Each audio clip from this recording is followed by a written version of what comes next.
राह संघर्ष की हम चुने, जिंदगी आंसुओं में नहाई न हो। कि सारी सारी रात माएँ सोचती रहती हैं ये घर से क्यों जाते हैं बच्चे जब पलटते ही नहीं। सारी सारी रात माएँ सोचती रहती हैं ये घर से क्यों जाते हैं बच्चे जब पलटते ही नहीं। औरत अगर अपने बच्चों में, अपनी बच्चियों में ये सोच भर दे कि आपने कुछ जिंदगी में बनना है, बेशक हो सकता है आपके रास्ते में गरीबी आए, हो सकता है आपके रास्ते में धार्मिक अड़चने आए, बहुत सारी अड़चने आपकी जिंदगी में आएंगी, लेकिन उन सब से आपने लड़ना है।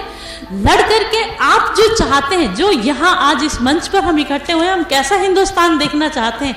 आज हिंदुस्तान को जो फांसीवादी ताकतें वो ललचाए बैठी हैं कि कुर्सी पे हम राज करने, और धर्म के नाम पे, कौम के नाम पे, जात के नाम पे हिंदुस्तान को लड़ाएंगे, काटेंगे, मारेंगे। हमें कुर्सी चाहिए। जो हमारे मुल्क का बंटवारा करने पे तुली हुई है कि हम लोग को एक स्ट्रॉन्ग, एक मजबूत, एक ताकतवर देश चाहिए जिसमें सब लोग साथ रहें। कॉन्स्टिट्यूशनल राइट्स हमें गारंटीड हैं हर इंसान को, हर व्यक्ति को। केवल हिंदुस्तानी होने की वजह से उनको कोई भी वायलेट नहीं कर सकता, वो हमें कॉन्स्टिट्यूशनल गारंटीज़ हैं। हाँ, ज़रूरत ये ज़रूर है कि जो हमारे अंदर या हमारी जो ड्यूटीज़ हैं हम मेहनत करें, और हम सब मेहनत करें तो क्या कुछ संभव नहीं है। हमारी ग्रोथ, हमारा जीडीपी, हमारा स्टेट जीडीपी, हमारा नेशनल जीडीपी, जिस चीज पे हमको इतना नाज है, उसमें कितने धब्बे लग रहे हैं। अगर इस मंच से ये दो आवाजें उठेंगी कि न तो हम अपने 3 बुनियादी प्रिंसिपल्स पे कोई कॉम्प्रोमाइज कर सकते हैं, क्योंकि उससे हमारा पूरी जहनी कैफियत जो है वो मुंतशिर हो जाएगी, वो हिल जाएगी। जिंदगी, किसी की जिंदगी वो जिंदगी नहीं रहेगी अगर सेक्युलरिज्म, सोशल जस्टिस और डेमोक्रेसी से इन्हिराफ होगा। The constitution of a theological state is based on the God, and whatever they are doing are according to the provisions or the guidelines given by the religion. But in a democracy like India, it is led by the constitutional principles of democracy, sovereignty, secularism and socialism. ये हमारी साझी लड़ाई है, और ये साझी लड़ाई एक साझी विरासत को बचाने के लिए है।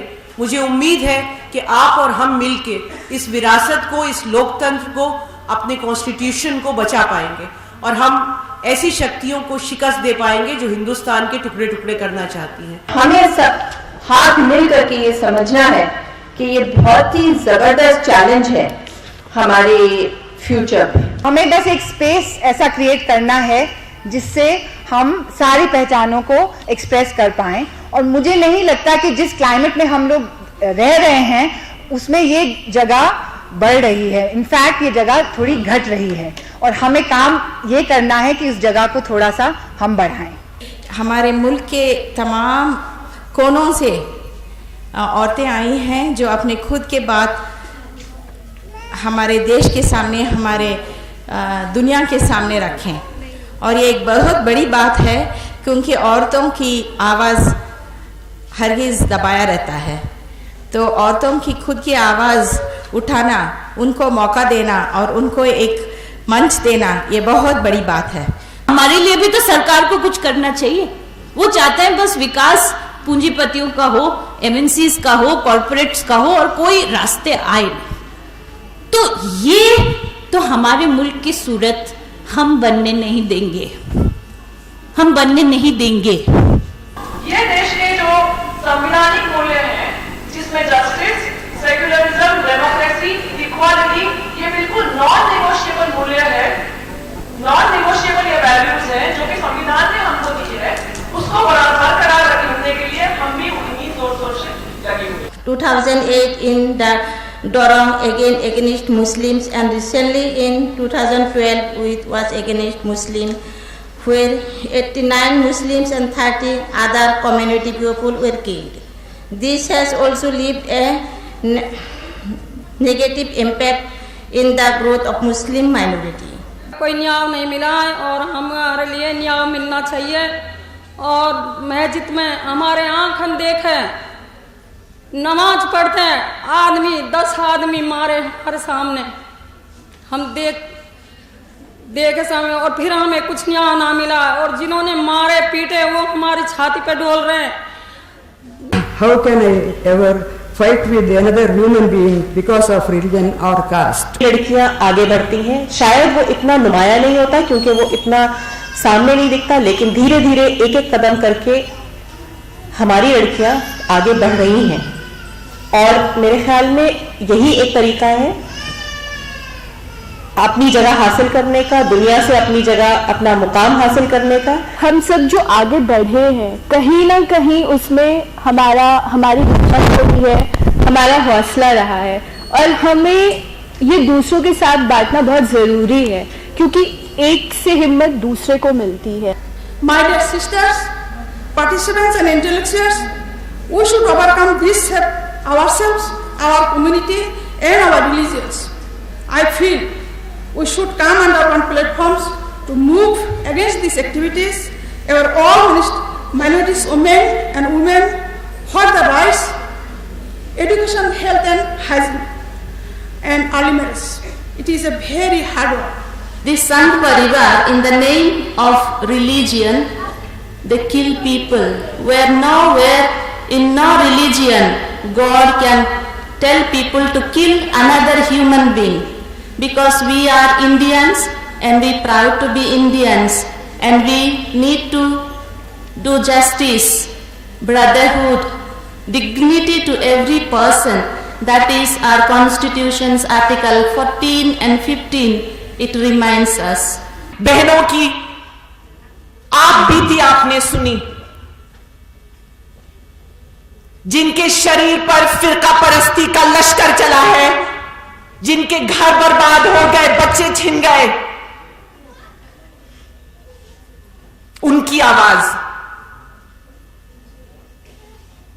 अगर अल्पसंख्यक महिलाएं एक आवाज में बात करें तो सैलाब आ जाएगा, सैलाब। आज हमारे मुल्क में अगर जनवाद के लिए, सेक्युलरिज्म के लिए इस कन्वेंशन की जरूरत पड़ रही है, ये कहीं ना कहीं जिस तरह से देश की, मुल्क की राजनीति जा रही है, उसके लिए जरूरी हो गया। हमको कहीं लग रहा है कि देश जो राजनीतिक तरफ चल रही है, उसमें शायद हमें जो सुरक्षा चाहिए, जो हमें लगता है कि जिस तरीके से बिन सांप्रदायिकता होनी चाहिए, किस तरीके से कि अलग अलग समुदाय के लोग और खास करके औरतें अपने आप को सुरक्षित और आज़ाद महसूस कर सके, शायद ये राजनीतिक दौर उस दिशा में नहीं है।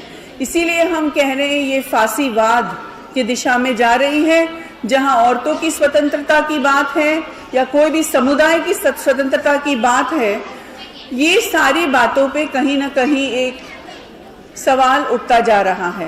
है तकाजा वक्त का अब हद से बढ़कर सोचना, है तकाजा वक्त का अब हद से बढ़कर सोचना, एक कतरे की तलब हो तो समंदर सोचना। तो आज लग रहा है कि वाकई हम समंदर के लिए सोच रहे हैं। यहाँ हर एक में हमें वो जज्बा नजर आ रहा है कि हमें अपने हक के लिए आवाज बुलंद करना है। गर्ल्स ने आगे एजुकेशन लेना शुरू किया कब? जब माँ बाप ने उनका साथ दिया, जब माँ बाप को ये लगा कि नहीं, अब हमें हमारे बच्चों को, हमारी लड़कियों, खास तौर से लड़कियों को एजुकेशन देना जरूरी है।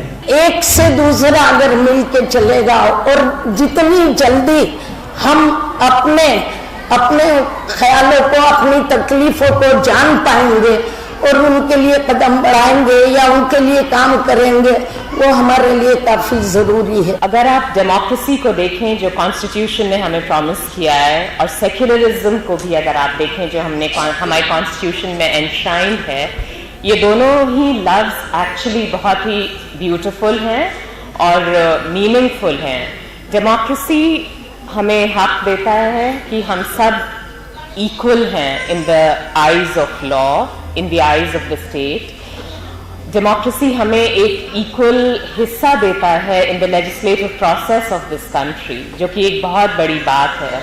इस तरह से सेक्युलरिज्म खतरे में है, इस तरह से सामाजिक इंसाफ कम होता जा रहा है। इसकी लड़ाई हम मुसलमान होने के नाते और इस देश के नागरिक होने के नाते हम लड़ ही रहे हैं। ये चैलेंज तो है। आज अक्सर सोचते हैं माइनॉरिटी मतलब मुस्लिम, लेकिन माइनॉरिटी में भी इतने सारे विविध प्रकार के लोग हैं और जो एक दूसरे को जानते नहीं है। सबसे ज्यादा जरूरी है पॉलिटिकल पार्टिसिपेशन ऑफ वुमेन। आज महिलाओं का राजनीति में आना इतना जरूरी है जितना सांस लेने के लिए हवा का होना। जब हम बात करते हैं ये वायलेंस, हर समय ये जरूरी नहीं है कि ये राइट्स में ही मैनिफेस्ट होंगे। गेटोइजेशन में, फियर साइकोसिस में, भीति के भाव में ये बना रहता है। Violence, intolerance in the minds of people, this leaves in the minds of people. हम जिन सांप्रदायिकता की बात कर रहे हैं, हम पिता पॉलिसी को हम उसके विरोध में बात कर रहे हैं, हम लोकतंत्र को बचाने की बात कर रहे हैं, वो बहुत अहम है कि अगर ये देश को बचाना है, सेक्युलरिज्म को बचाना है, लोकतंत्र को बचाना है, तो हमें सबको साथ में मिलकर ये आवाज दूसरों के तक हमें पहुंचानी होगी।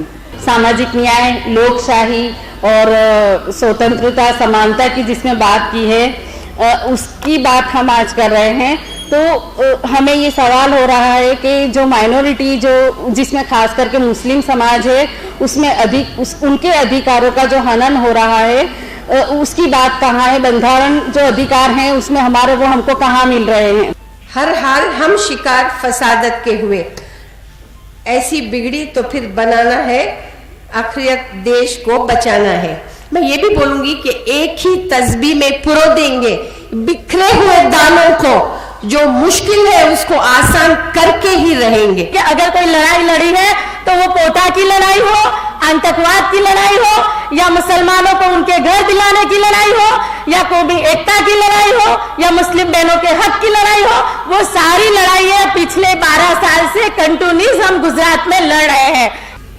बस मार दिए और आराम से इल्जाम लगा दिए लोग। उस वक्त हम लोग बहुत छोटे थे, नहीं पता हम लोग कुछ, हम लोग एकदम टूट के बिखर गए।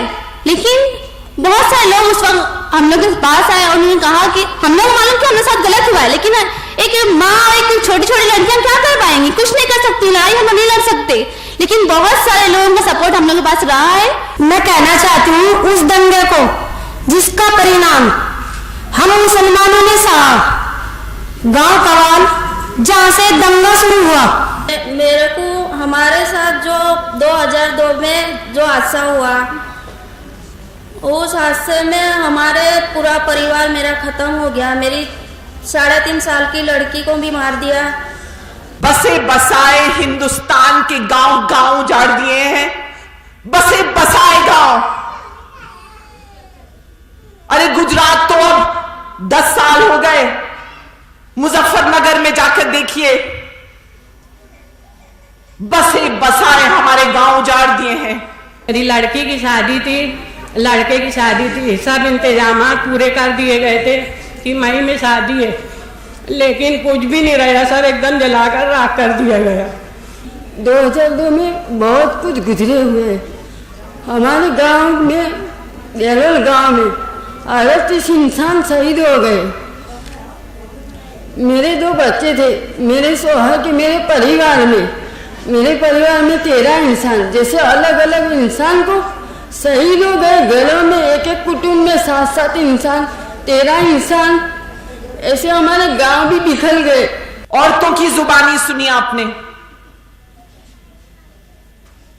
मैं कहती हूं संघ परिवार के सब गुनहगारों से, अरे कोर्ट कचहरी के दाव पेच में छुपते फिरते हैं, हमारी कचहरी में आइए। हिम्मत हो तो बोलिए सुल्ताना से बिल्किस के कि वो झूठी हैं। अल्पसंख्यक महिलाओं की कचहरी में आकर के जवाब दे सकते हो तो दो। वैसे मैं सुन रही हूँ कि काफ़ी किस्से हैं, दर्द के कहानियाँ, पर अध्यापक होने के नाते हम हर वक्त आगे की सोचते हैं, क्योंकि हमारे पास बच्चे आते हैं जो 3 साल 4 साल के हैं और हमारे हाथ से निकल के जाते हैं 12 साल के बाद। और 12 साल के बाद मुझे कैसे दुनिया चाहिए, ये सवाल हर वक्त एक अध्यापक के सामने होता है। ये मामला इस देश में डेमोक्रेसी बचाने का, इस देश में सेकुलरिज्म बचाने का, इस देश में लोकतंत्र कायम रहे और हमारे संवैधानिक मूल्य बचे रहें, ये मामला उसका है। अल्पसंख्यकों के साथ इंसाफ करे, बराबरी करे उसके हक में। इसके साथ ही साथ एक इंसान का दर्जा हर औरत को मिले, हमें यह भी देखना होगा। ये सच है, ये आसान नहीं है। अल्पसंख्यक औरतें अगर एकजुट हो जाएं और हाथ मिलाएं, मुख्य धारा के महिला आंदोलन से हम हाथ मिलाएं, मुख्य धारा बहुसंख्यक औरतों से हम हाथ मिलाएं, तो हमें कोई रोक नहीं सकता। आप बहुत मॉडर्न हैं और आपने जो है फलां फील्ड में काम कर रहे हैं, मर्दों वाली बीट्स कर रहे हैं, लेकिन अचानक आपको गुड़िया, इमराना, शाहबानो उनके साथ लाकर कब खड़ा कर दिया जाता है आपको पता ही नहीं चलता। और ये उन औरतों की बात है जो अपने को बहुत ताकतवर मानती हैं, या वो मानती हैं जिनको सो कॉल्ड एम्पावर्ड कहते हैं, कि जो कमजोर औरतों की मदद कर सकती हैं, जो कमजोर औरतों की दिल की बात कह सकती हैं, या उनका हाथ पकड़ के चल सकती हैं। तो मैं गुजारिश आपसे यही करूंगी सिर्फ कि इन स्टीरियोटाइप से ये छवि जो आपको दी गई है, इनसे लड़िए, ज्यादा से ज्यादा मेहनत करिए। और मीडिया जो है वो बहुत एक अजीब सा परिंदा है। इसका ये है कि जैसे देखता है जिस तरफ धारा बह रही है, जिस तरफ हवा का रुख है, उसी तरफ जो है बहने लगता है। तो मेरी आपसे गुजारिश सिर्फ ये है कि हवा का रुख बदल दीजिए।